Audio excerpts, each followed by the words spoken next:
What's going on, everybody? Welcome to BucosLocker. Subscribe, like, comment, share on all the videos.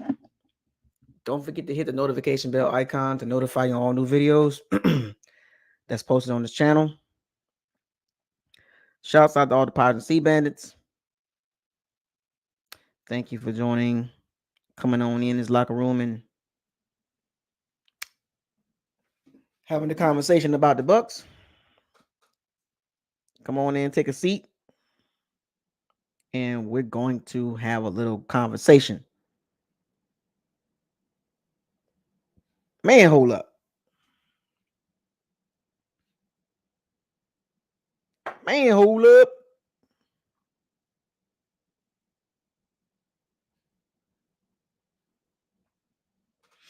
All right.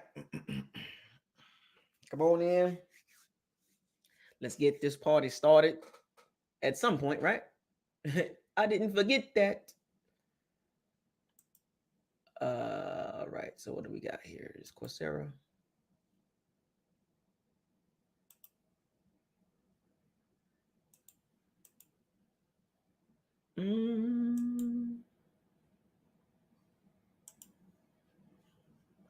Come on in. Let's have a conversation. Oh Lord, here we go.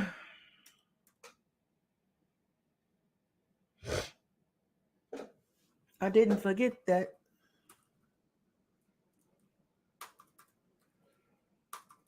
Come on in. Let's have a conversation, folks. Let's have a little conversation. We're gonna talk a little football for the next 30 minutes.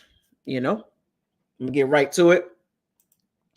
Bucs coming off a dominating victory over the Washington Redskins / Commanders.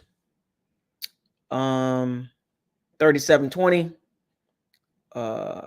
Great performance by the Bucs team overall. Got a little buzz, folks, they talking, but I don't think they still not going to really talk about us until we actually make some noise, in my opinion. You know what I'm saying? Like, I think they still kind of like, I think they still a little, how can I say? They still a little like, I don't know. They still don't know about us, right? They still kind of like, I don't know. That's in my personal opinion. But because other teams are getting a little more love for obvious reasons. And that's understandable.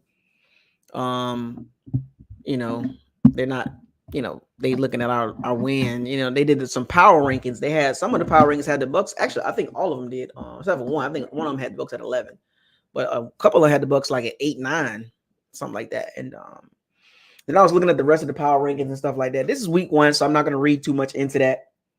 And of course, look at the Commanders, where they ranked the Commanders at. A lot of them had the Commanders like bottom 3, bottom 5. So you can do with that what you will, as far as the team that we beat this past, or the team that the Bucs beat this past Sunday, obviously is not good. But like I said, a lot of great things happened in that game, in particular the passing game. But that is not the point. That is not the main topic for the conversation tonight. The conversation, as you can see, if you look at the title of the video, remember what I told y'all before the season started, when we was making schedule predictions and even before the schedule prediction. Oh, well, matter of fact, before I even start, let me give me some shout outs real quick. Daniel Berry Sports. You Wish, what's up, man? Tony Lee, what's up? Fire the Cannons, Go Bucks, Brent, J May, John McGee with the 5th McGee. But remember when I told, and I know we got some more people coming in, joining in as I conversate. Bucks Life, what's up, man? Remember now, the first 15 minutes it's all good, but after 15 minutes, y'all know the routine. Y'all here early. Got to put that finger up. You know what I'm saying? But remember when we discussed this, right after the draft, going into training camp, OTAs, and in training camp and preseason and schedule prediction video. I kept harping on this and beating the table about the where the Bucs can go, where they should be heading toward, right? As far as taking the next step. And in particular, I talked about a variable that could cause a problem for the Bucs. And the variable that I talked about that could put some type of issues or give us a challenge as far as the fan base, and also cause the Bucs to kind of get derailed a little bit early in the season. And the point I'm getting at is injuries. Supply and demand. What's up, man? Injuries. Injuries will be the biggest hurdle for every team in the NFL, especially teams with playoff aspirations and also looking to move forward. And once they get to the playoffs, you get in the playoffs and you move forward in the playoffs. Awesomeness Sports, what's up, man? Thank you.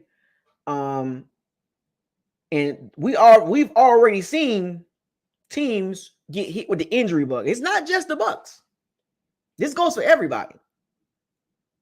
But in particular, when it comes to the Bucs, I said the injury gods need to leave us alone this year. It needs to go at the teams that is on the Bucs schedule. The teams that are on the Bucs schedule, the injury bug need to hit them, not us. Because if we can avoid injury, Hillsbury 813, what's up? If we can avoid injury, the Bucs will be fine. Harold, what's up? T, what's up? What's happening? And the Bucs are one of the teams in the NFL, in my opinion, that the injury bug needs to avoid. And after this game, or during the game, we lost Bryce Hall. We lost, Zion McCullough. Sherm City, what's up, man? Styles, what's up? Jerome B. We lost Zion McCullough to concussion. Bryce Hall with a fibula and ankle, out for the season pretty much. Winfield Jr. got hurt at the very end of the game. After the game, he's in a walking boot.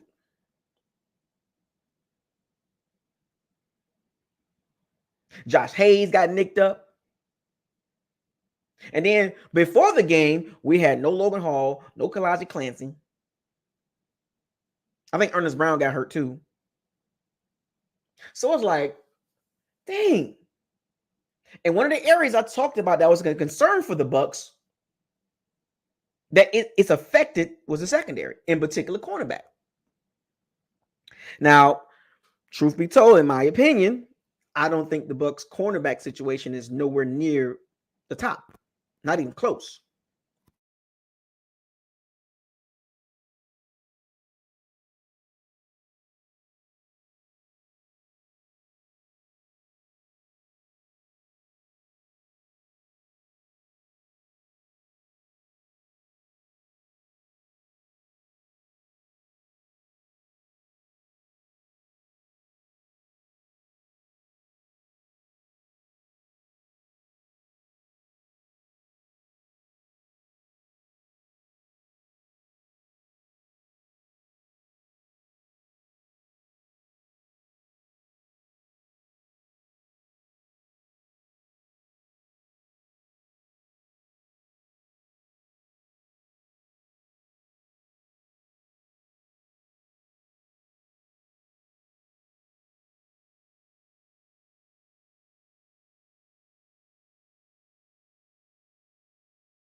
Now I'm back. My bad. I'm back.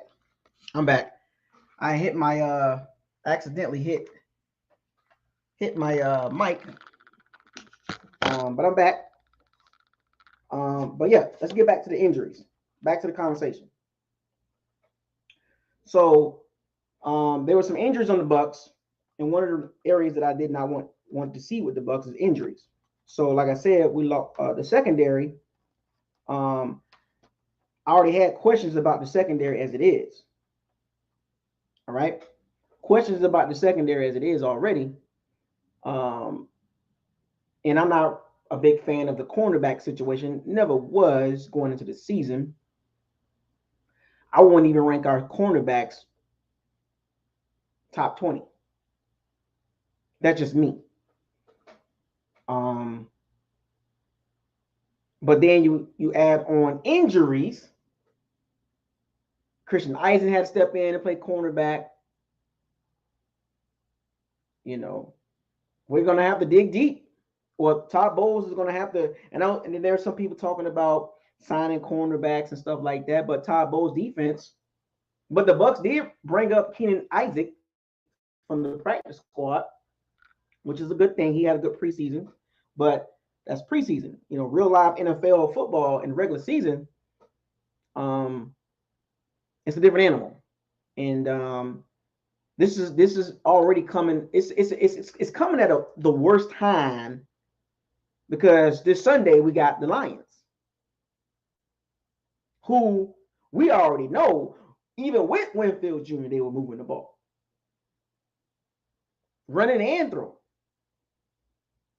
Sam Laporta, top 5 O-line. This is the worst time to have injuries, especially in particular at cornerback.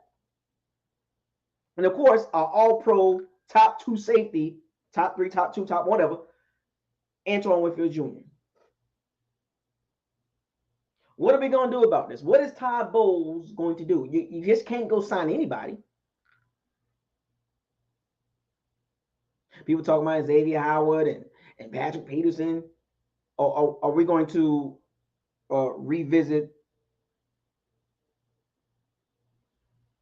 the Richard Sherman situation?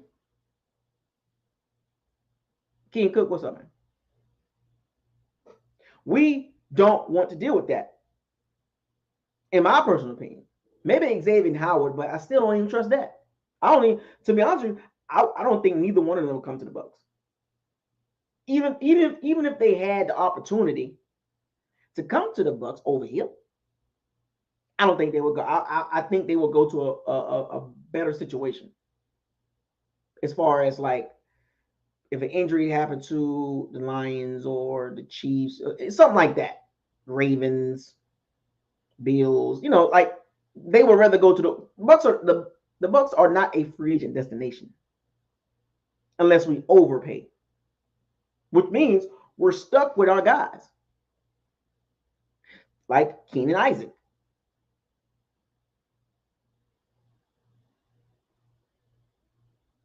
How is this going to affect the Bucs? It's going to affect the Bucs defensively and offensively.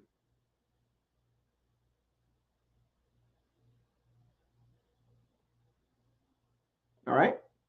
Defensively, Ben Johnson and Dan Campbell, or Dan Campbell and Ben Johnson putting the game plan together right now to attack outside and inside.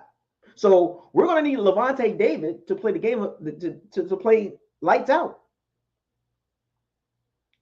We're going to need Keenan Isaac and Tyke Smith and Jamel Dean and Jordan Whitehead to do their thing. And here's the telltale sign. This is what I was telling y'all about the D-line. Because if we had a better D-line overall, do you really think you'll be concerned about the secondary?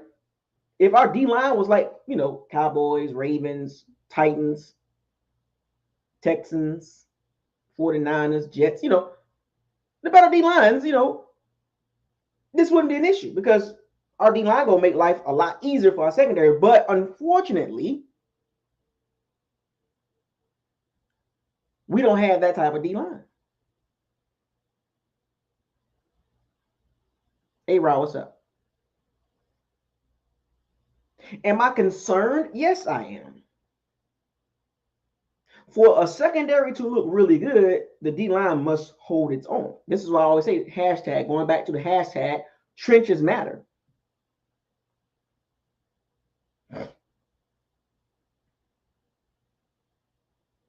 Trenches matter no matter how you cut this. A secondary can be not really that great, but if your D-line is nice, it can cover up some things. So Sunday, we're going to find out early in the season. Because really, some of y'all think that the Bucs roster is top level, and I'm just letting y'all know it's not.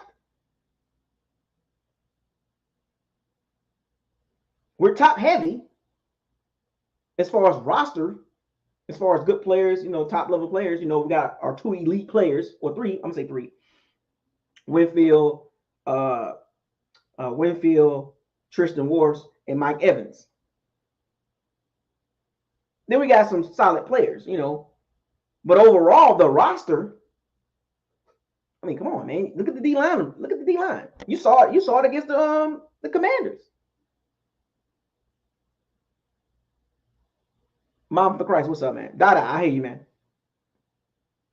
I am concerned that this is the wrong time to have injuries. And look, injuries come to every team. Rams, Puka Nacua, he hurt. Derek Brown, the Panthers D tackle, he out for the season. And there's many other players early in the season. Romeo Duze, he got banged up a little bit. Haitian boy, 407. But guess who can overcome the injuries on the defense, in particular the secondary? It's not just the D-line. But let's go to the other side of the ball. In conjunction with these injuries, the Bucs, in particular, the passing attack can help this defense out. And also, truth be told, the running game.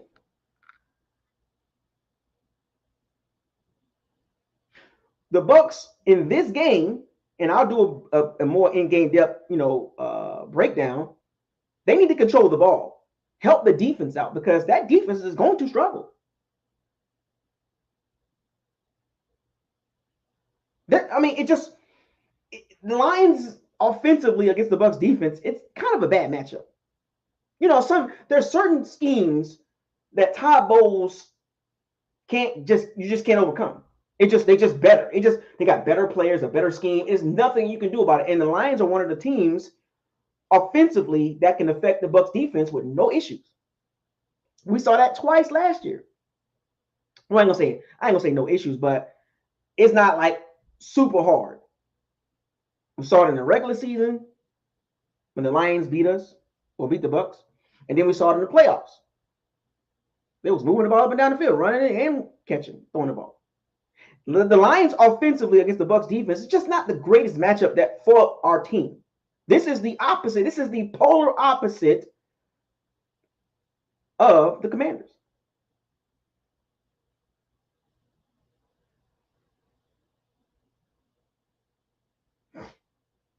This is the polar. See, this is what I was trying to. Overreaction Mondays, I don't do that. I don't read the headlines and it's 16 games left in the season. And 7 of them for the Bucs are big, and this is one of the big ones. This is one of the big 7 I was talking about, and I will do a live stream for this game. I'm only doing live streams for big games. The big 7, and the 4 divisional games I'm doing live streams for. I'm not doing live stream for the Raiders, the Broncos, the Panthers twice, the Chargers, the Giants. I'm not doing live stream for those games. For what? I already know we should be able to beat those teams. I'll do a post-game recap for those weak games because we're supposed to win. Just like we beat the Commanders. We're supposed to win the game. You should not be, oh my gosh, we beat the Commanders. That's expected. See, my bar is set a little higher than some of you. Some of you was like giddy about it. And it's like, relax. Relax. I told y'all this last year. Relax. We started at 3-1 last year. You guys was beating your chest, and I told y'all, relax. Wait till about week 8, 9, 10. And what happened? I don't drink the Kool-Aid because we beat a bad team. We're supposed to beat the bad team. But see, Sunday is what I'm looking at. I'm looking at that type of team. Beat those teams, then I'll be impressed. I'm not taking nothing away from the Bucs beating the Commanders because they're supposed to dominate. You're supposed to score 30-something points. And I promise you, the Bucs will not be the only team scoring 30 points against the Commanders.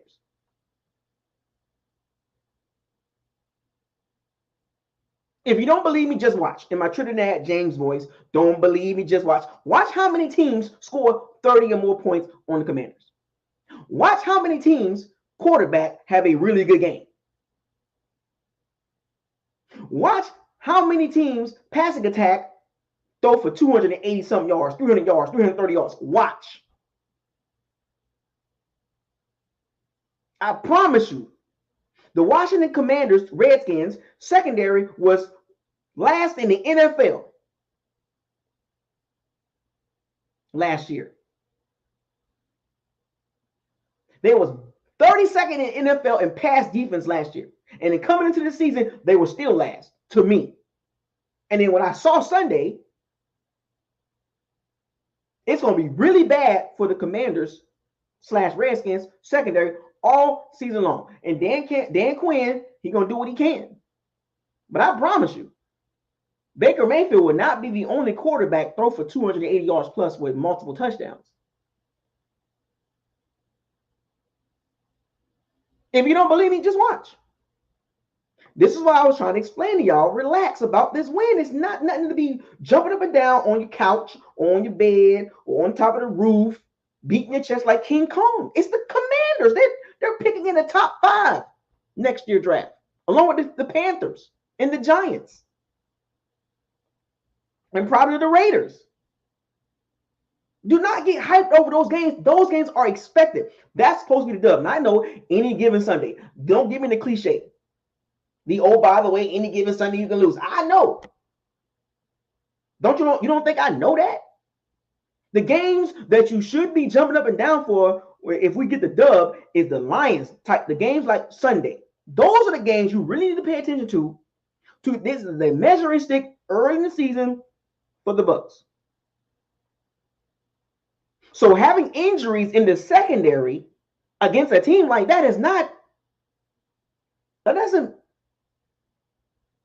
good.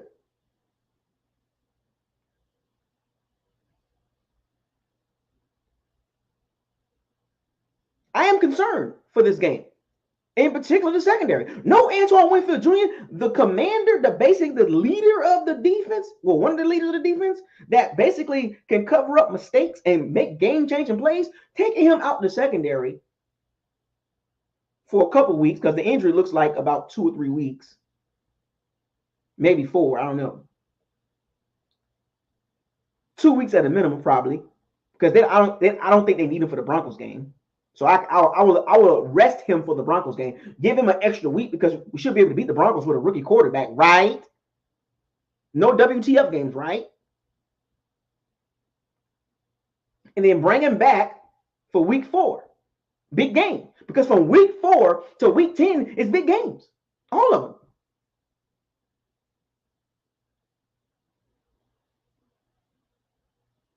Injuries can derail any team. It doesn't matter who your quarterback is.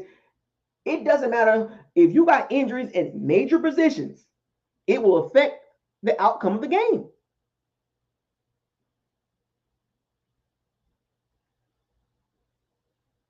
So come this Sunday, don't get upset if the secondary getting cooked. Somebody said, well, Jamel Dean can take out Jameson Williams. We'll see. Okay, take him out the game. Then now you really can't double team nobody. Really, you really can't take out anybody because Jameson Williams can line up all over the place. Amon St. Brown, Sam Laporta, Reynolds, David Montgomery, Jahmyr Gibbs. Pick your poison. They're fast got a nice offensive system that gives Todd Bowles defense a problem. And anytime you lose your all-pro safety, your defense will look different. No matter what you want to say about Todd Bowles defense and all that, if you lose an all-pro player on defense, your defense will look different. So I don't want to hear no complaints. Oh, the Bucs secondary looking terrible. They're getting cooked. What do you think is going to happen if it happens? I'm not saying the Lions. I'm not saying Jared Goff and Ben Johnson and company is going to cook the Bucs secondary. But if it happens, don't get upset.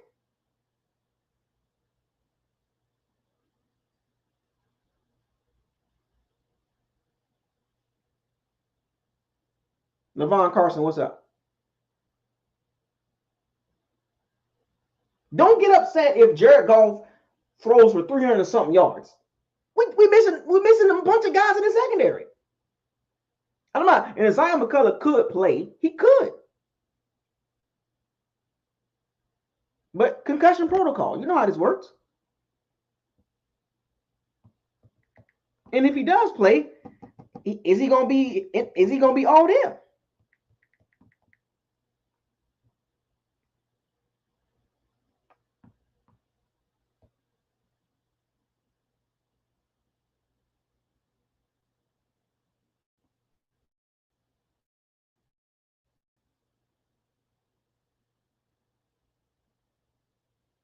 I'm just saying.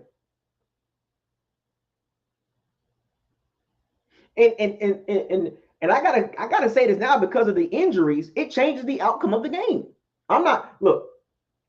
It just happens like it, and it sucks for the Bucs because you can see what's going on here. I know it was the Commanders, but you can kind of see. But once again, I already know the passing game is going to be good. I already know that. What the Bucs did to the Commanders through the air did not surprise me one bit. It was like, okay. You can put a lot of quarterbacks in this situation and they're going to look good through the air. Let's be real. Outside of the rookies and a couple second-year guys and some bottom shelf starters like Gardner Minshew and Daniel Jones, a lot of quarterbacks going to look good with the receivers that Baker Mayfield is throwing the ball to. We saw that with Tom Brady and Jameis Winston and Ryan Fitzpatrick. So I already knew about the Bucs pass game was going to be good. Explosive. I already know this. It was like that last year too. I mean, granted, it was 4,044 yards, which is, but I'm just saying. My concern was not the passing game. My concern was the secondary. One of my concerns was the secondary, in particular the cornerback. And then now we got multiple injuries at the same position. And then also on top of that, our all-pro safety is hurt too. So guess what? Guess who got to step up? The Bucs D-line and the Bucs offense. They got to score some points. Those two things right there are going to have to be the Bucs, how the Bucs look offensively last week or this past Sunday. They need to look like that against the Lions. Because it's going to probably take at least 24, 25 points to beat them. It's going to take over 20 points to beat them. At least 24, 25 points.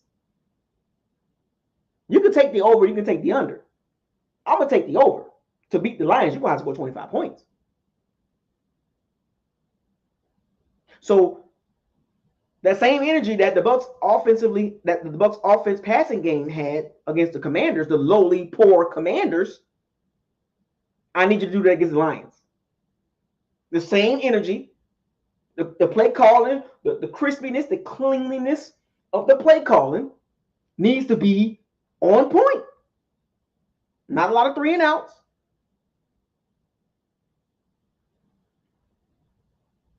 Because this might be a shootout.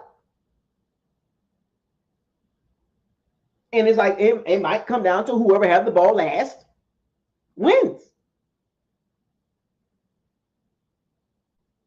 Jordan Whitehead He gonna have to take it up a notch. We need a 2-3 interception game from him.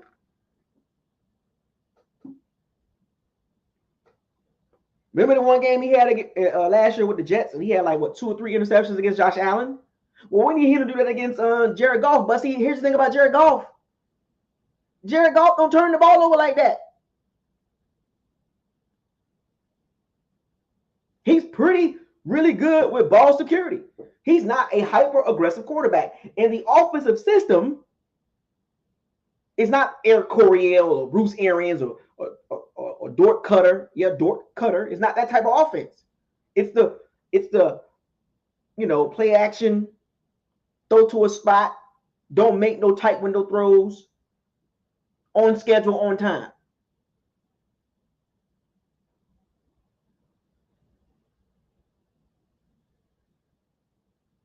Not a lot of risky throws in that offense that Ben Johnson runs. It's a beautiful offense to run. It's a beautiful offense to watch.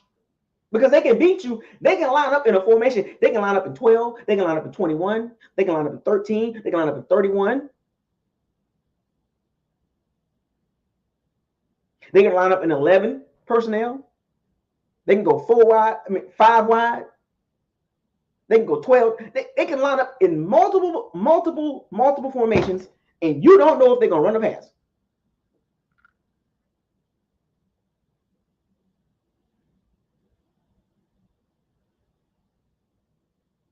You don't know if the Lions going to run a pass out of formations because it's hard to get a bead on that offense. Have you watched it? Go watch all 22 against the Rams. Don't worry, I'll wait. We got all night. Not really, but that's a tough offense to figure out because you don't know what they're going to do. And then they got an elite O-line. So that Bucs defensive line on top of the Bucs passing offense are going to have to play. In particular, the D-line going to have to play out of their freaking mind.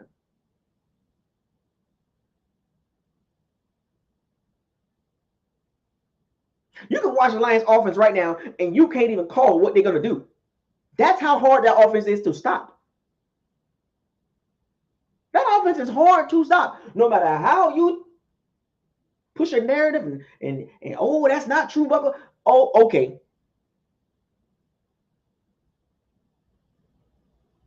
That offense is elite and is young with a veteran quarterback who don't turn the ball over. And to get Jared Goff to turn the ball over, you got to get some pressure on him. But guess what? One of the concerns outside of the cornerbacks was the pass rush. And you saw it on display against Jayden Daniels.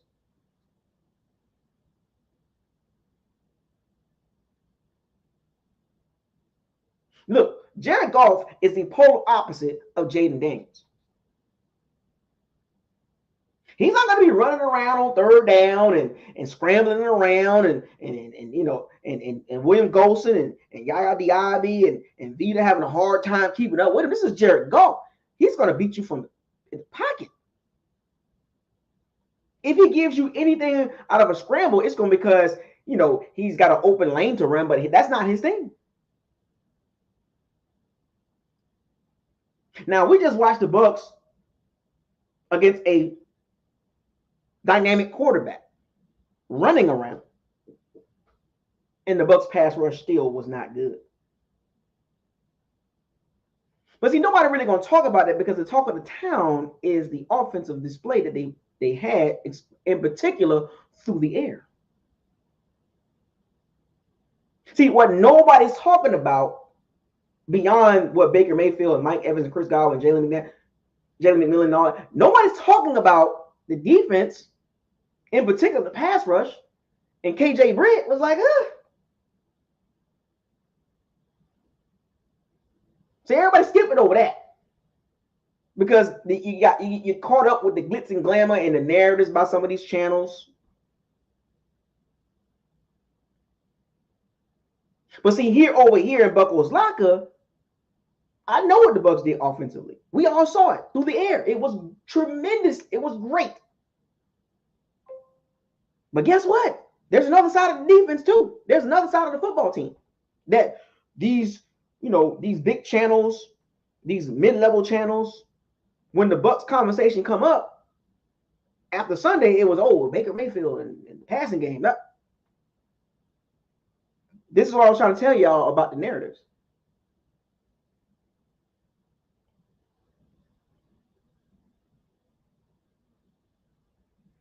They want you to think that, it's all good, but look, that's only one side. That's only one part of the team. Is anybody talking about the lack of pass rush outside of a blitz?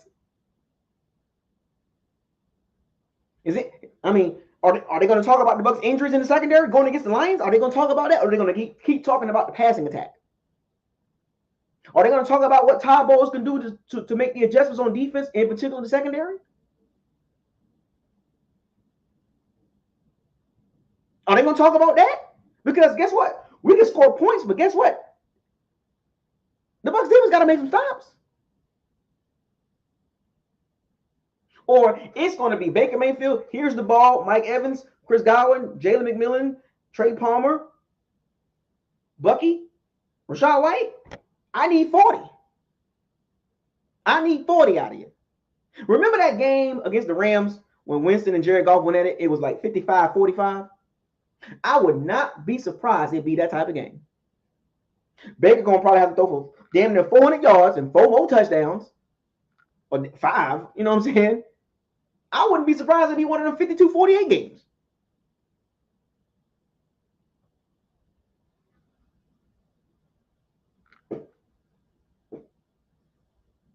Whoever got the ball last, it might be one, because when I saw that game, the Rams and the Bucs in 2019, I was like, what is wrong with the Bucs defense? But back then, the Bucs defense was terrible.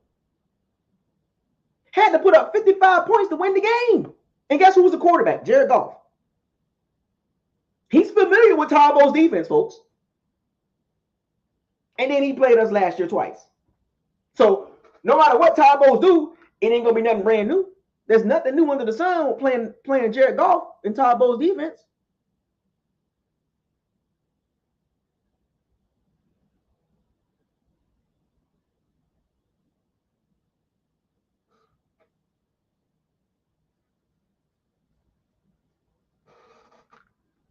I'm just saying, the Bucs defense is in trouble. And I know people don't want to hear this, and I'm not trying to be negative. It's just what it is. It's just the fact of the matter. You can't have these injuries. And look, there's nothing that could prevent it. Well, it could have been prevented, especially in the Winfield Jr. Why was Winfield Jr. in the game when the game was in hand? Todd Bowles. See what I'm talking about? This is why I did not do the 13-4 and 12-5. Todd Bowles. Why is Winfield Jr. in the game when the game is in hand? The game, the Commanders wasn't going to do anything else. But yet, Winfield Jr. in the game. And this happened at the end of the game, when the game was signed and sealed.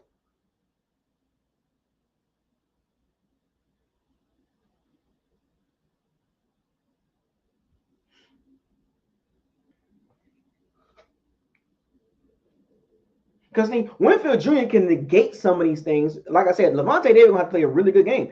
Sam Laporte is going to be a problem.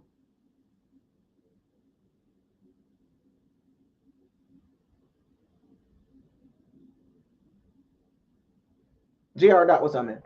Creole King 330 look up. Bucket, what's your girl? What's up, baby girl? Todd Bowles and his decision just worries me. This is why I stayed away from the 11, 12, 13 wins, because it didn't make any sense to me. Because of stuff like this, that Todd Bowles, the game is in hand, and you got Winfield Jr. now. Now, remember now, when I told y'all in the offseason, the Bucs did not make any major changes. All they did was add a draft class. They tried to add a pass rusher in Randy Gregory, but that was a terrible move. They running it back with no Carl Davis, no Shaq Barrett, no Devin White, no Ryan Neal, They just added some more young guys and no significant change. They didn't add any secondary help with a veteran. They brought back Jordan Whitehead, but you get what I'm saying?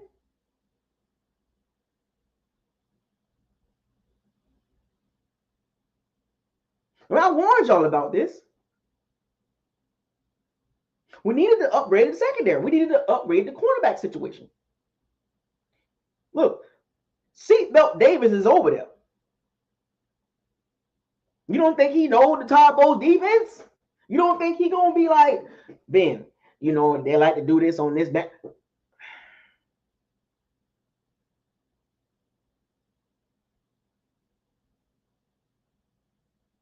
Sam Laporta is going to be a problem. We can't have KJ Britt out there. KJ Britt, if you look at the snap count, KJ Britt played like 30 to 30 something. Let me look at the snap count. KJ Britt is another problem in the passing. That's why on third downs, Savasi Dennis is in there. And we're going to need him to cover Sam Laporta. Because you can't have Levante David running around all game long. Because we need Levante David to work on Jahmyr Gibbs and David Montgomery. And sometimes Amon-Ra St. Brown.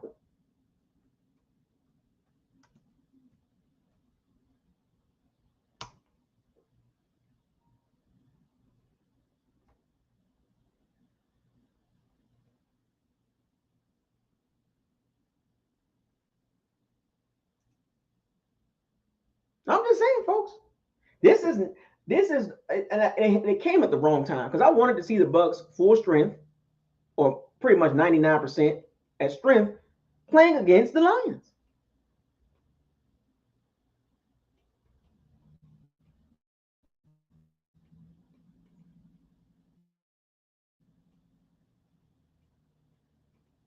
It's going to be hard to gauge. Well, it's going to be kind of hard to gauge the Bucs because if they lose this game, if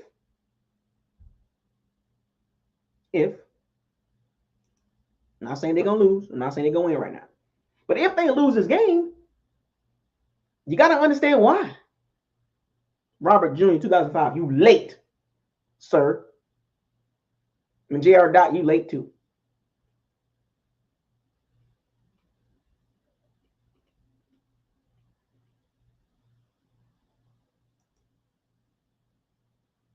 This is going to be a real challenge.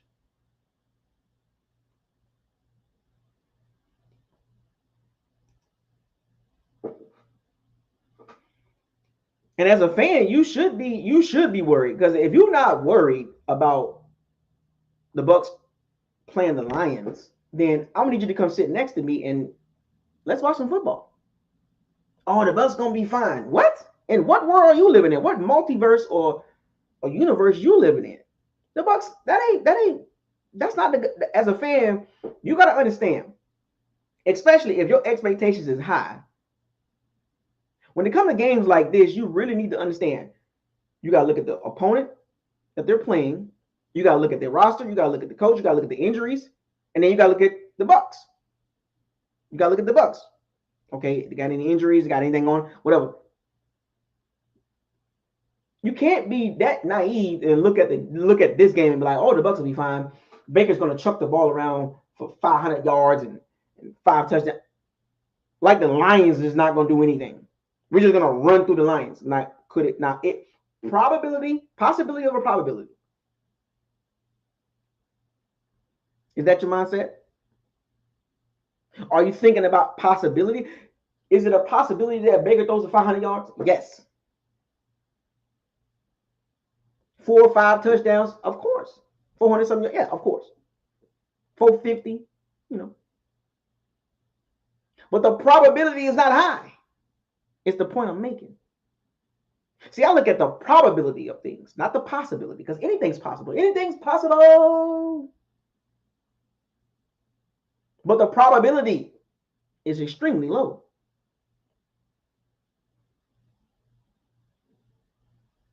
Of course, we already know with the injuries that the Bucs have, they're going to need a big game from the offense. But a hidden message behind this is the Bucs need to control TOP, time of possession. Keep the Lions offense off the field, which also segues into the Bucs running game and also help out the defense. Outside of 2 runs, the Bucs running game looked terrible. In particular, the interior. As a matter of fact, some folks were saying Tristan Wirfs didn't have a good game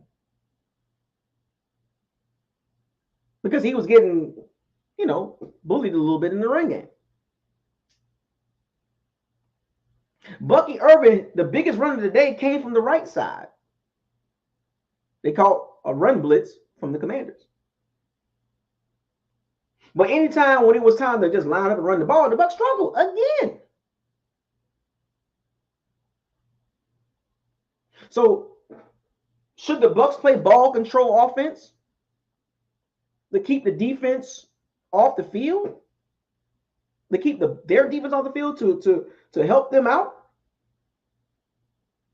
Or should the Bucs offense just go, 88 out the gate and score 100 points? Or, 40, 50, 30 points, whatever. Can you rely on that, though? Do you want that to happen? Do you want it to be all on Baker Mayfield, Mike Evans, and Chris Godwin and Jay? Do you want the Bucs to be one-dimensional?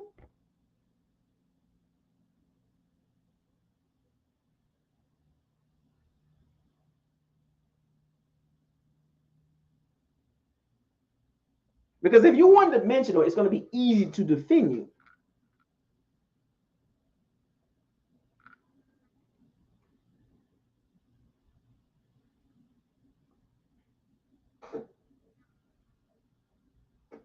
So the positions that worry me due to the injuries is KJ Britt.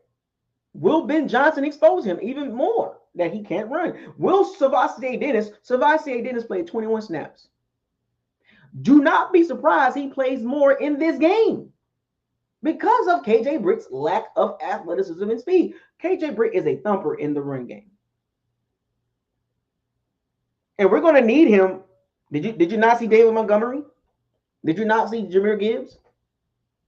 Probably the best 1-2 combination. Matter of fact, I can't even think of a 1-2 combination better than them.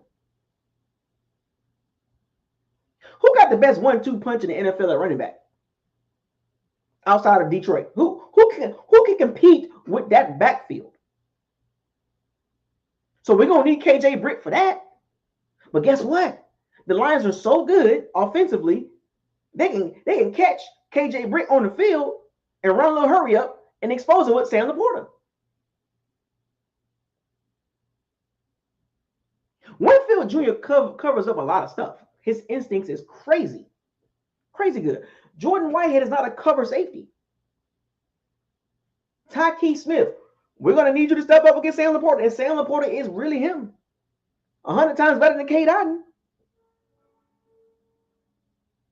And I really meant that. I'm serious when I say that. 100 times better than Cade Otton. So all these young guys are going to have to step up because of injuries. The next man up, right? Because for those Bucs fans that had the Bucs going 12-5 and 13-4, is this the game you had them losing or winning? That's my question. Because 13-4, that's 4 losses. That means you are not losing a lot of games, obviously. Even at 12-5. Because with that mindset, that means you think the Bucs are just going to run through the schedule like it's nothing, especially in the Big 7 game. The Big 7. I keep saying Big 7. The 7 big games. They're going to run through that gauntlet. Yet to be seen. To me, the Bucs still are in prove it.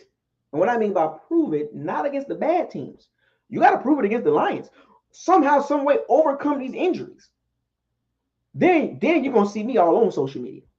That's why you didn't really see me on social media like that about beating the Commanders.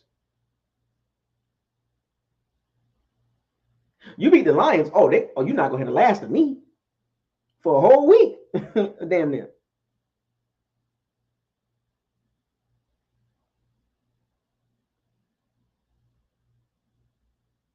Beat the Lions, beat the Chiefs, beat the Ravens. Then you're gonna hear a lot. Then you're gonna hear from me. Don't give me this, oh, we beat bad teams and oh yeah, we really like that. No. It don't work like that in my area. In my domain expansion, it don't work like that over here. For me to be jumping up and down, I need you to beat the Lions. Every team matters on the schedule, but there's a couple games on that schedule that you really want the Bucs to win. This is one of them. Don't give me this, oh, we ran through the Commanders. Of course. No, duh.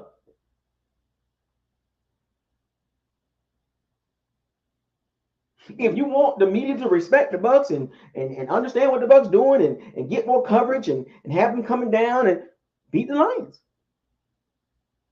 Beating the Commanders are not going to get you a ton of attention.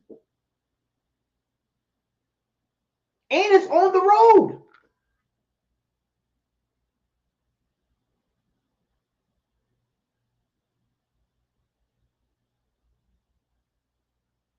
Sports Guru, 1993. Good point, Bob Christ. Top teams know how to overcome injuries.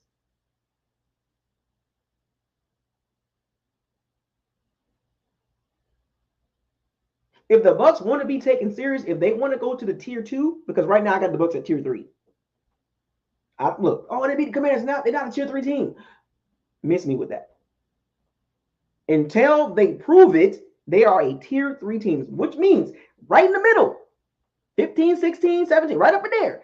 If you want to take the next step to the second tier, you have to start at coaching. Start with the head coach. You got to overcome having it motion jit. Because see, you don't know what type of team you got until you play somebody that's equal or better. See, beating the Commanders, it really don't tell you anything. Oh, Liam Cohen and this and that. Oh my gosh. The worst pass even in the NFL. Come on, man. Do that against playoff contenders. Do that to the teams that actually going somewhere. See, it's like hashtag reality check. Well, we about to find out. We about to see the reality early. Week number 2, we about to find out. Because guess what? Baker Mayfield, 289 yards, 4 touchdowns, Mike Evans, Yep. And I agree. Yep. Keep talking about that.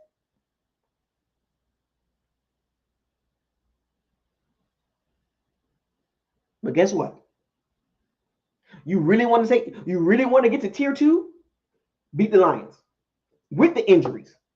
Beat the Lions with the injuries in that secondary. I guess what? If that happens, they're gonna turn around and say, well, did you see the Bucs win that game? Shout out to Todd Bowles. Did the Bucs turn the corner? Of course, I'm gonna be jumping up and down, beating my chest, but I'm also gonna be mindful of it's still early. I'm approaching this just like I did last season. I'm approaching this just like last season. I'm going to sit back and wait. But guess what? I am going to be up front and center for games like this. Injuries or not, I'm going to be front and center with my fingers, with my foot. Come on, Tampa. Get the dub. Get the dub. Because after the game, if we lose, I'm not saying we're going to lose or we're going to win. But if we lose, 2 scenarios here. Win or loss. If we lose, what's the conversation going to be?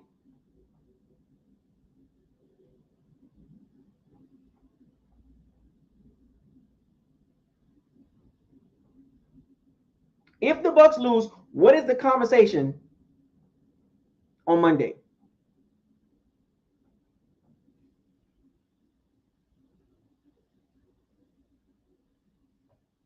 Because if the Bucs lose, well, you know what I'm saying? No.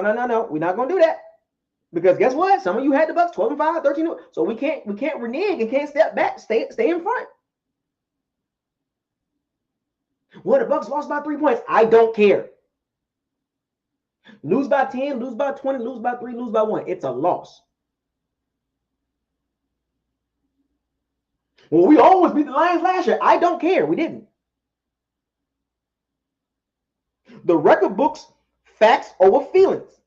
The record says loss. Well, we almost came back. I don't care about almost. This season, I don't want to hear the almost. Almost don't count in my book. Your bar cannot be set low as a Bucs fan anymore. You want this team to take the next step. As a fan, you want to see them beat teams like the Lions Sunday.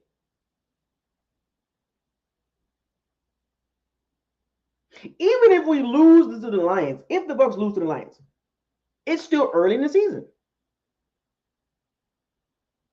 So I wouldn't panic. So I don't want anybody to come on here on Sunday and Monday and panic if we lose to the Lions. If we lose to the Lions.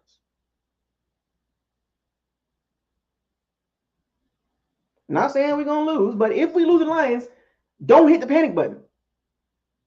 Because going into the game, they're the favorite. On the road. That stadium is going to be extremely loud. They're the favorite. There's no way around it. Don't give me this, we could have beat them last year. Woulda, coulda, shoulda. I don't give a D-A-M-N. 2 times last year we played them. We lost. In both games, I didn't see anything about either one of those games that the Bucs were going to win. Early in the season last year, and even in the playoffs. Even though the Bucs came back towards the end in the fourth quarter, there was no thought process in my mind made me believe that they were going to lose that game. And there's no disrespect to the Bucs, none of that. That's Bucs my team. But if you watch both of those games, at no point in the game I was like, the Bucs going to win. The Lions were in total control of both games. The Bucs got to come out throwing haymakers, offensively and defensively, and at head coach. This is where Todd Bowles is going to have to be a little bit more like, okay,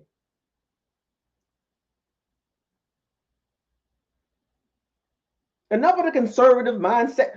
These are the games that you kind of want to pull out some stops and say, you know what? 4th and 2. You know what? We got to get this. Because field goals ain't beating the Lions. Let's be real. Field goals are not beating the Lions. The Bucs had a great victory, 37 points. You most likely will probably need that again due to the injuries. This all comes back to the injuries. Now we got to think about, as Bucs fans, when are we going to see the Bucs at full strength?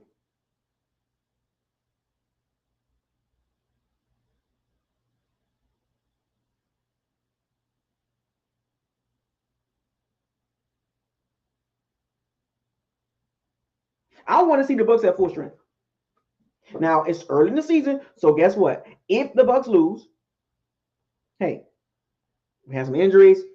We'll see y'all again. Lions, we'll see them again. But as of right now, the Bucs are not at full strength. So to get a gauge of the team this coming Sunday, because of these injuries, you really can't get a full grasp of the team. Well, you saw for the most of the Commanders game, you saw the full strength of the Bucs, but it was a terrible team. We all can agree with that. The Commanders are terrible. We could have beat them with a couple starters and backups. But see, the Lions is a different animal, pun intended. We have to be damn near at full strength to even be in the same stratosphere. But see, right now, where the Lions are at right now is where the Bucs need to be at, or they are trying to get to. Remember, the Lions went 3-13, then 9-8, and then 12-5 last year. So you see what they're heading at, right? The trajectory, right? Dan Campbell got them going this way. Here come the Bucs, right? Let's go back. Let's look. The Bucs, they were 8-9, okay, and then 9-8. And then here's our third season. Here's Todd Bowles' third season with the Bucs. Can he make the jump like Dan Campbell did and go from 9-8 to 12-5? And then, the Bucs, man, they I think they're trying to get to the Super Bowl. But until the Bucs show consistency in games like this, I can't hop on that board until I see it. Because on paper, we can talk about the Bucs offense, this and that, blah, blah, blah. But see, Wins and losses are a team stat. You need all 53 men for a victory. See, Baker Mayfield just can't win the game. See, the media will say, oh, wins and losses is a quarterback stat, or push that narrative. See, wins and losses is a team stat. So it's going to take more than Baker Mayfield, Baker Bros, to win the game. It's going to take Todd Bowles first and foremost to win this game. What kind of game plan is he going to put together, in particular the defense, to cover up, to mask up some of the struggles that we possibly could have because of injuries? Will Kalasi Clancy and Logan Hall play this game? Find out on the next Dragon Ball Z. Gum, Kalasi Clancy. Come on, man. Like, you got to play, man. Calf injury. Come on, man. 2 years in a row, man. Like, what's going on with the calf injury? Injury. Room. Shambles.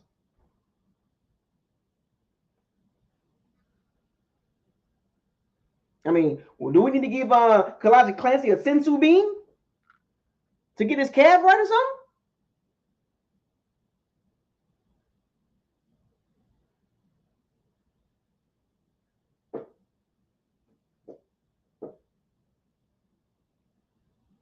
Is the calf injury really is it a problem? Is it going to be a nagging problem for him?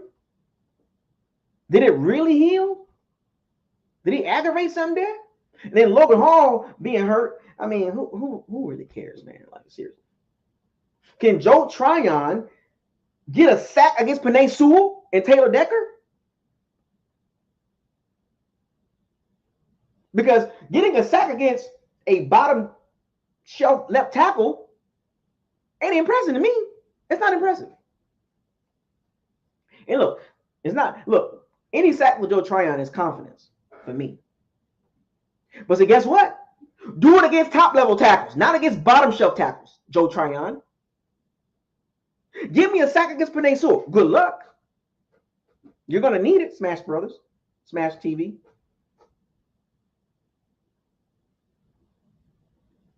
Come on, Joe Tryon. Contract year. I mean, they didn't pick up your 50th option. So these are the games you got to show up against Taylor Decker and Penei Sewell. Pick one. Do something. Don't give me this, we got a sack against a bottom shelf left tackle. I don't care.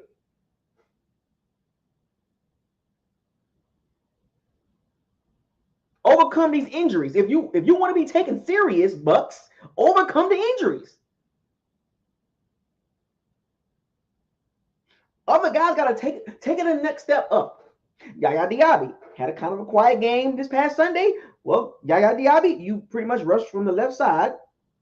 Or pretty much you'll be lining up against Penei Sewell. Good luck with that. I think he's going to do anything against Penei Sewell, but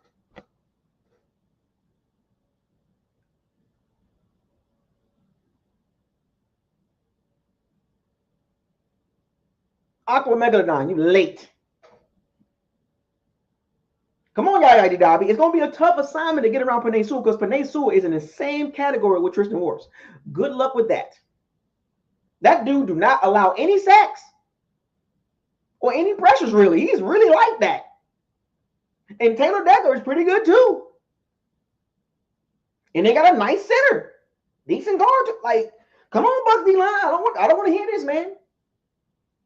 Some of the Bucs fans in the Facebook groups are so weird.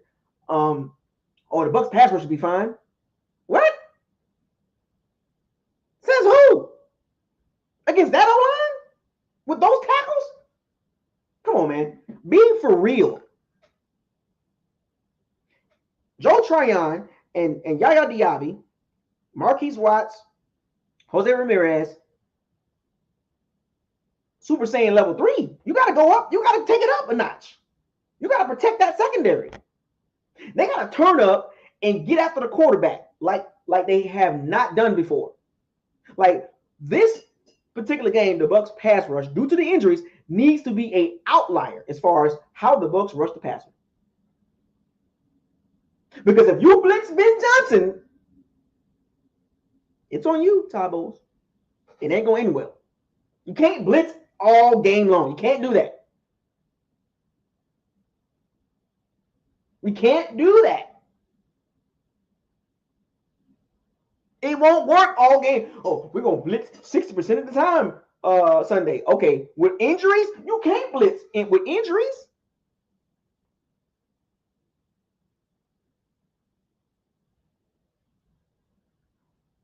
Todd Bowles, because of the injuries, he's going to have to play coverage because you're going to put these young guys out there and they're going to get shredded by Ben Johnson and Jared Goff and Sam Laporta and Jahmyr Gibbs out of the backfield with screen passes with Amon St. Brown and Jameson Williams. They're going to get shredded. You're going to leave those young guys out there to get toasted. Toasted. You're going to have to help these young guys. Tyke Smith. You're going to have Christian Eisen back there. Keenan Isaac. KJ Britt. Savassier Dennis. You're going to have to help these young guys out. If Zion McCullough play, you're going to have to help them out. You can't just keep sending blitzes. I'm going to blitz KJ Britt. KJ Britt cannot blitz like Devin White. He's not good enough. That's one thing I will say about Devin White. He's faster.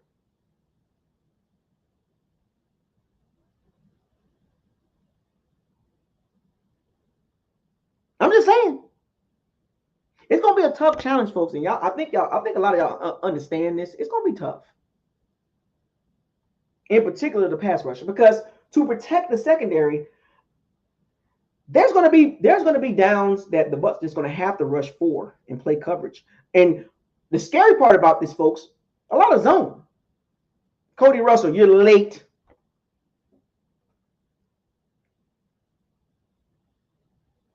Expect a lot of zone, folks, because of injuries.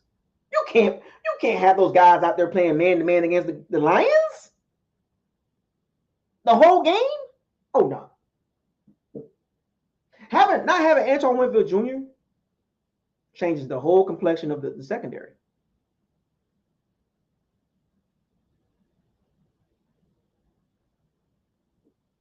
Tyke Smith is going to be a good player, but he's young, going against a really good passing attack, and you can't have him out there like looking crazy.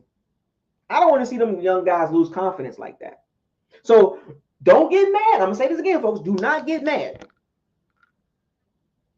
if the Bucs play zone a lot, just to keep the ball in front of them. Like they're going look. I kind of can see it already that they're going to allow some yards, but they're going to tighten up in the red zone.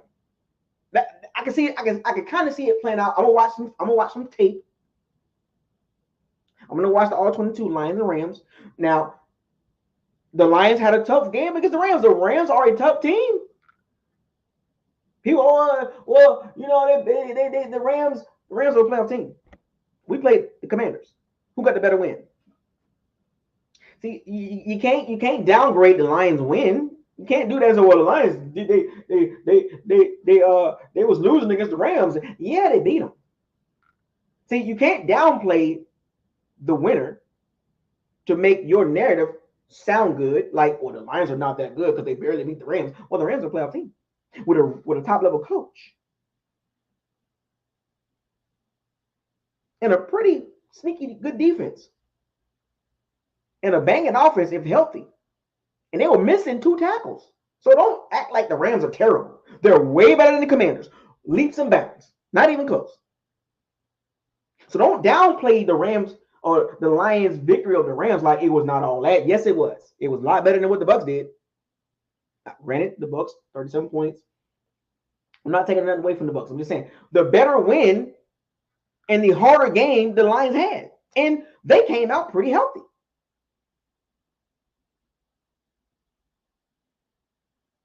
The Rams had Puka Nacua. If Puka Nacua don't get hurt, if the Rams had their 2 starting tackles, then we're probably talking about a different conversation here. Because the Rams are not sorry, folks. Do not get it twisted. Oh, well, you know, the Lions barely beat the Rams. The Rams ain't terrible.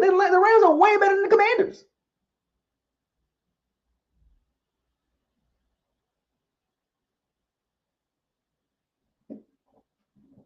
I saw that. See, if you have all 22 folks, go back and watch that game. Now, as far as the flip side, to help the Bucs injuries out, in particular the secondary, Josh Hayes was hurt. But see, the Bucs are going to have to do something different.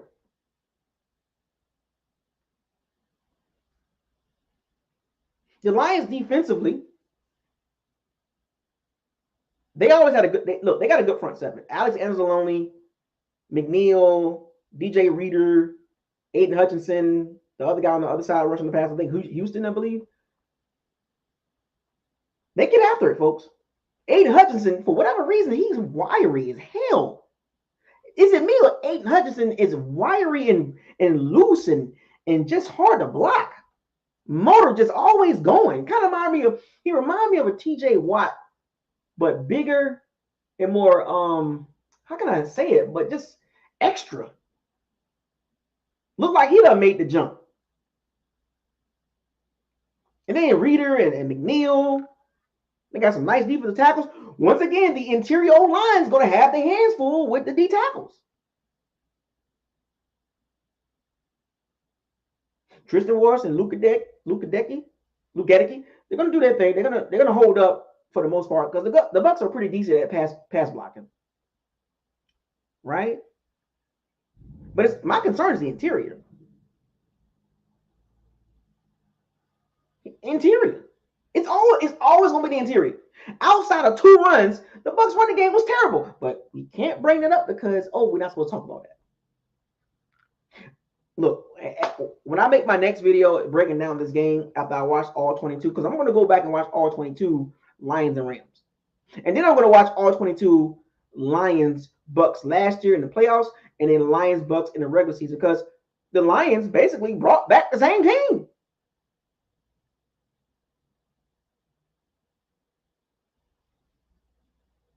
Alex Anzalone, the former Saints linebacker, the guy with the long hair. That's Alex Anzalone, Florida Gator linebacker, by the way. Played like he had a fire, man. Like the Lions are healthy, and the Bucs are not. Bottom line, can the Bucs overcome injuries? Sure, they can, but it's going to take a valiant effort. It's going to take guys that are not normally in a position or playing at a high level. So if I say Dennis, we don't know nothing about him playing at a high level. KJ Britt, Tyke Smith, the rookie. Keenan Isaac. We don't know. Joe Tryon, Stoinka, Logan Hall, Anthony Nelson.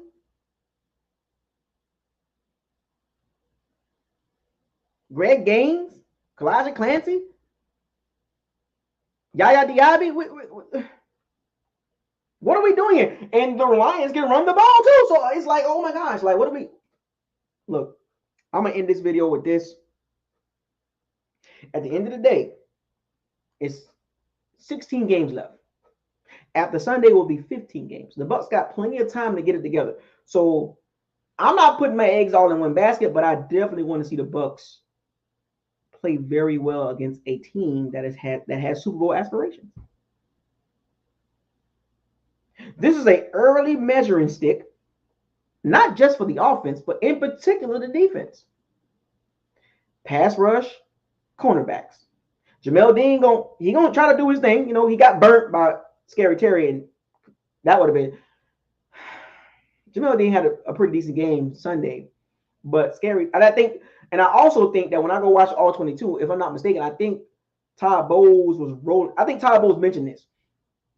Rolling coverage over to Scary Terry. He basically said, "You're gonna beat us with everybody else. If Jalen Daniels is gonna beat us, you're not gonna beat us with Scary Terry." So Jamel Dean had help. I'm gonna confirm that on all 22. Because I was like, why is Terry McLaurin not getting the ball? I'm pretty sure Todd Bowles is rolling coverage over there that way. But see, the Lions, you can't roll coverage. Because everybody's a threat. See, the Commanders, Scary Terry. That's it. See, you can't roll coverage to Amon St. Brown because guess what? Jameson Williams, Sam Laporta, Jameer gets out the backfield with a screen. David Montgomery with a screen. You can't roll Josh Reynolds. You can't do that. Pick your poison. I'm gonna take out Amon St. Brown. Okay, I'm gonna beat you with something else. It's gonna be a fun chess match between Dan Campbell, who's very aggressive, and Todd Bowles, who's very conservative. Two different coaching personalities, two different philosophies.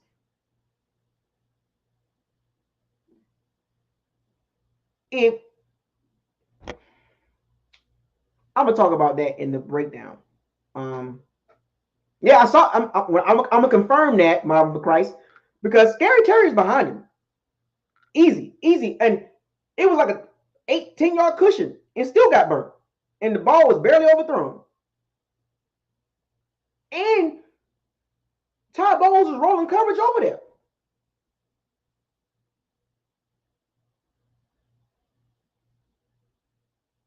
There's so much more I want to talk about, but I'm gonna end it with this. The Bucs defense snap count: Jamel Dean, Jordan Whitehead, Winfield Jr., and Levante David. Levante David played 98% of the snaps. 59 snaps, right? Jordan Whitehead, Jamel Dean, and Winfield Jr. played 59 snaps, 100% of the snaps.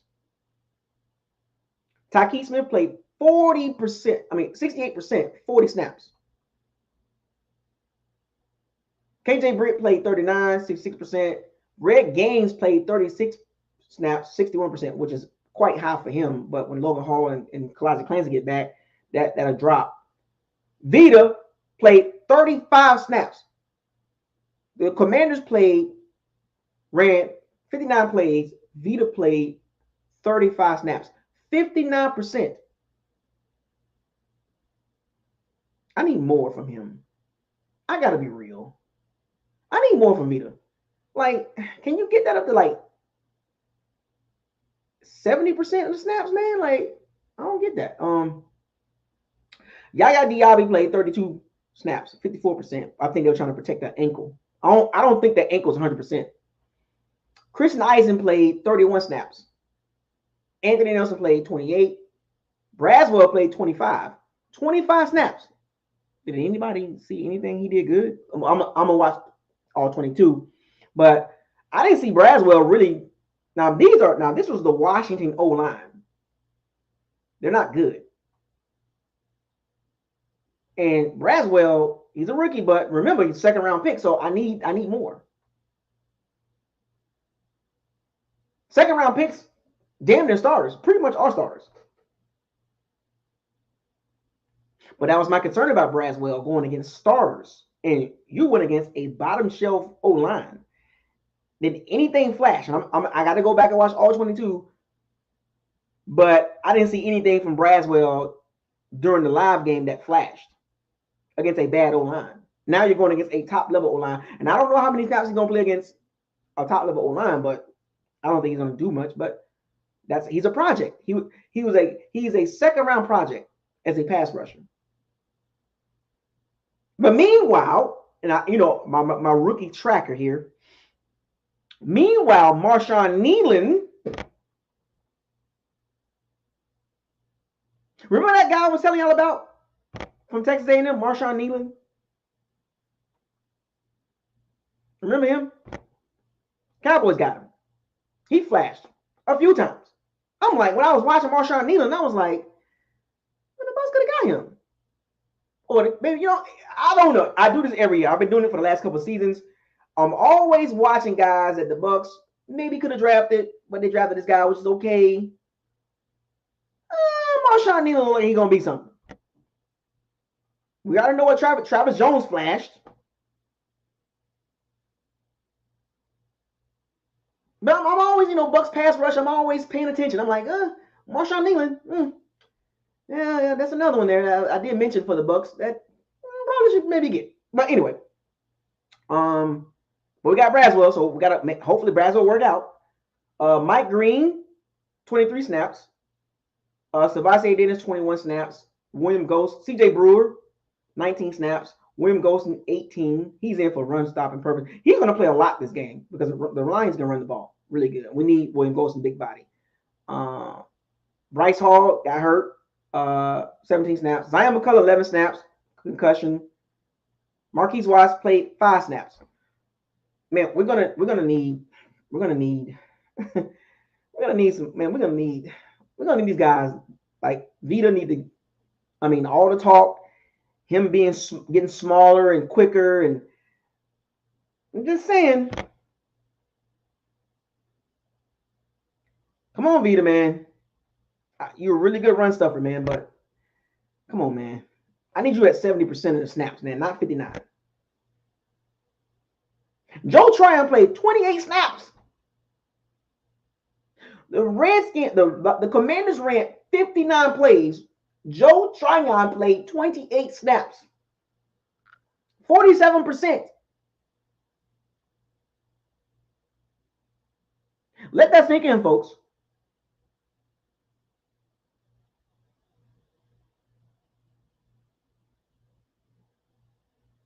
Tryon played 47% of the snaps on defense. Braswell played 42%. That is a very telltale sign, folks. I want y'all to pay attention to that. As the season moves forward, Braswell snap count and Joe Tryon snap count. It's going to get really interesting right there, folks. 28 snaps for Tryon and 25 for Braswell. Interesting, folks. I'm just saying. Tryon had a sack, too. Tryon had a sack, but only played 3 more snaps than Braswell. See, 1 sack by Tryon does not cover up the total snap count and what he did. It was, and there was another snap count he did pretty good too. I think he had 2 really good snaps, the sack, and then he had a pressure too.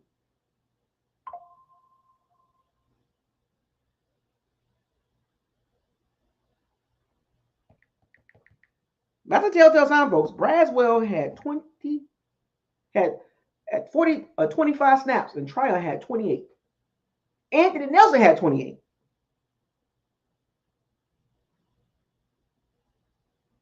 I know payday 39, but I need to see more. I need to see more than 59% snap count of the money he's making. Did you see Devontae Sweat?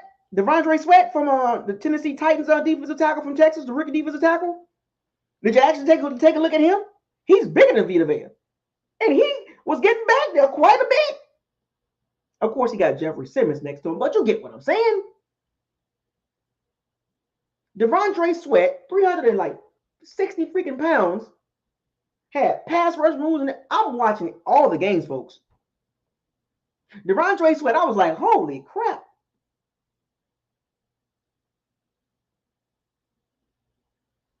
And what do the Bucs need? Pass rushers.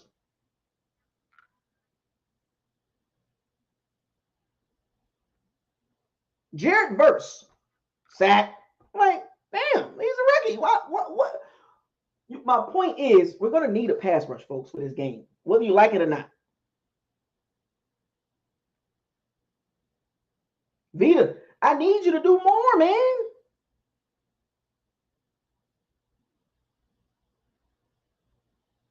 More. In my Kobe Bryant voice, rest in peace, rest in heaven. More than 59%. I need you at 70% of the snaps, man. 75%. Because you lost some weight, and they was big enough talking about it all off season. Yeah, you saw King Cook. You saw Jared Verse and Brayton Fisk. You saw it, rookies getting in there against the Lions D-line, the Lions O-line. They was causing fits. They were causing fits. Kobe Turner, Brian Young, Brayton Fisk, Jared Verse. What did the Rams do the last 2-3 years? Invest in the D-line. Their entire D-line is young. The entire D-line are pass rushers. Kobe Turner, Brian Young, Jared Verse, Brayton Fisk. And if you watch the Lions and Rams game, I'm watching it again, those guys were causing problems.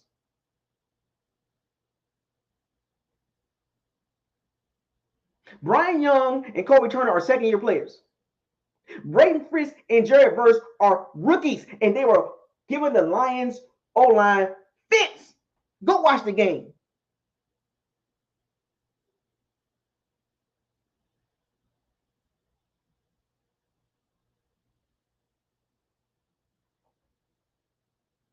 Sean McVay was like, we need a D-line. I'm going to draft D-line, D-line, D-line, D-line, D-line, D-line.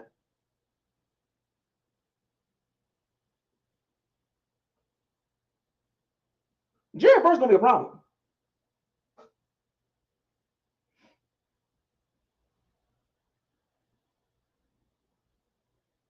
I was like, look at Braden Frisk.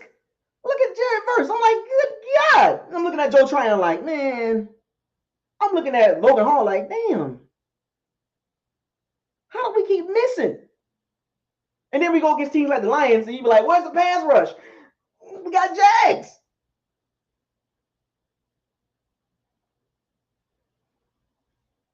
I'm going to be so happy when Jason Light, the same way he addressed it some areas, he need to do that to the D-line for games like Sunday. D-line, D-line, D-line, D-line, D-line, D-line, D-line. Marshawn Nealon, Carl Brooks, Travis Jones. I'm just naming these guys. I'm like, we could have, maybe, we would have, could have, should have, but maybe we need some guys like that. DeRondre Sweat. Jeffrey Simmons. I'm going to keep beating the drum on that. We need a Jeffrey Simmons. Jalen Carter type guy. DeForest Buckner, Eric Arms. Where's our dogs at on the D-line? Because we're going to need them Sunday with the injuries in the secondary. What are we doing? Because I really want the Bucs to perform well against the Lions, man. I really want the Bucs to perform well against the Lions, O-line, Ravens, Chiefs. I really wanted to perform well, but we need the guys up front to help the guys in the secondary, especially this Sunday with the injuries. No Winfield Jr., Zion McCullough, concussion protocol. Josh Hayes nicked up. Bryce Hall out for the season. Keenan Isaac and Christian Eisen and Tyke Smith, Jamel Dean, Jordan Whitehead.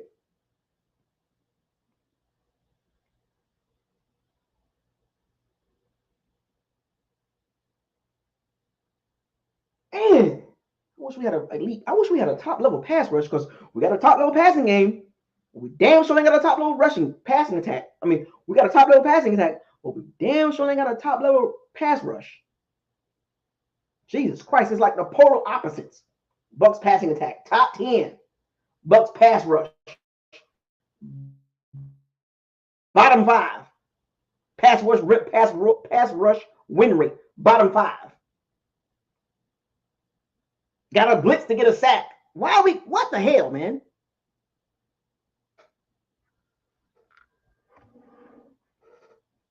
We're going to need it, folks. Anyway, shouts out to all the Pirates of Seabends. Got a little hype, man, Marcus Banks, you're late, man. Keep rewatching it. It's not good enough. If you rewatch the game last year, both games, and you look at this season, how much faith do you have? It's not good enough yet. Look, Kalaji Clancy, Yaya Diaby, Chris Braswell, I get it. But it's not good enough right now. That pass rush is not good enough. Outside of a blitz or a blown assignment or a weak left tackle, right tackle combo, how do you see this D-line getting past mid-level, top-level O-lines? We saw this last year. Here we go again, week 2, injuries in the secondary, D-line, step up. Oh, by the way, they got Penei Sewell and Taylor Decker.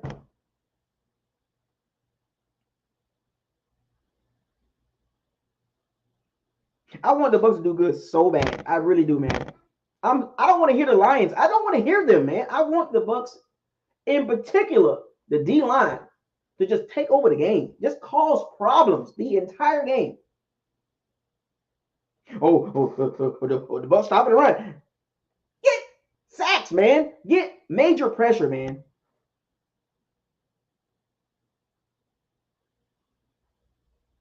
I just want the Bucs D line to just, for once, just help the secondary out, man. Especially this Sunday with the injuries in the secondary. I just want the D line to just go crazy. Because we're gonna need it, man. The Lions offense is, and I hate to keep banging the desk on this as I wrap this up. The Lions offense is a problem, man. And the only way for this to work, the D line just gotta take it up a notch.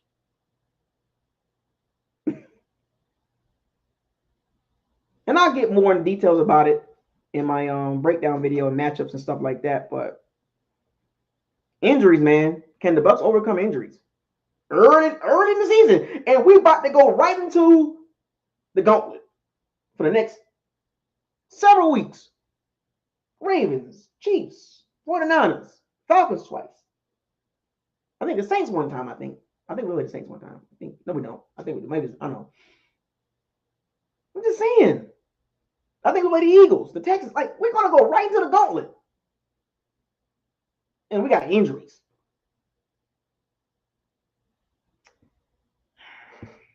Shouts out to all the Powers of Sea Bandits. Thank you for joining this episode of BucosLocker. I went over my time, but I had to put a little extra on this video because the injuries, man. Injuries is a big deal. It will hurt any team, including the Bucs. With that being said, subscribe to the channel, like the channel, share all the videos. Don't forget to hit the notification bell icon to notify you on all new videos that's posted on the channel. With that being said, injuries will change an outcome of a game. Fire those cannons, seize the day, raise the flag. Hashtag trenches matter. Hashtag probability over possibility. Hashtag facts over feelings. Hashtag why. Hashtag what are we doing? Hashtag why. Hashtag oh you negative. Hashtag come sit next to me. Okay? Hashtag come sit next to me.